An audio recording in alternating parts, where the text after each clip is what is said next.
নমস্কার বন্ধুরা, good morning. কেমন আছো তোমরা? তোমরা খুব ভালো আছো। আর আমার পরিবারে মোটামুটি সকাল উঠে আর এখন থেকে আমি আমার সকালবেলা উঠে আবার একটা নতুন তোমাদের সবাইকে স্বাগত নিয়ে স্টার্ট।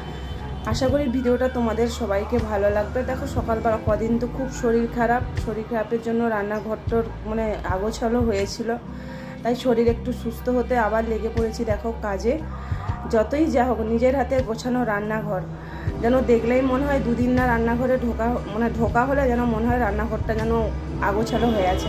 তাই দেখো সকালবেলা গ্যাস ট্যাস মুছে একটু ঝেড়ে পুছে পরিষ্কার করে নিলাম বাসন টাসনের র্যাকগুলো। দেখো ঝাঁটিয়ে নেব।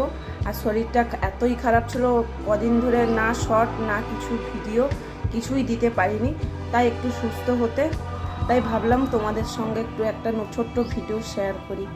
দেখো সকালবেলা তার আগের দিনকার বৃষ্টি হয়েছিল, মানে এত পাতা পড়েছে বাইরে তোমরা মানে কি বলবো। তাই দেখো রান্নাঘরের কিছু কাজ গুছিয়ে উঠোনটা ঝাঁটিয়ে নিচ্ছি।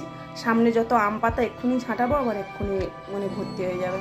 তারপরে দেখো কাজ টাজ গুছিয়ে আবার ডাক্তার কিছু টেস্ট দিয়েছে, ওইগুলো টেস্ট করতে যেতে হবে।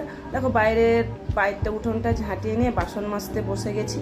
আর এখন আর পারি না, রাত্রেবেলা ডাক্তার পুরো বারণই করে দিয়েছে রাত্রে করে বাসন টাসন ধোয়া। রান্না টান্নাও বারণ করেছে, কিন্তু কি বলো, বারণ করলে কি আর হয়?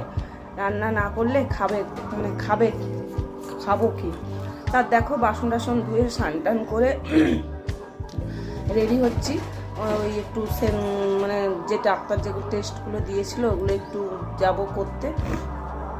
আর বড়মশাইয়ের এত কাজের চাপ, ও যেতে পারবে না, তাই মেয়েকে নিয়ে যাব। মেয়েকে বললাম চল তুই আমি আর ছোটোটা যে টেস্টটা করে আসি।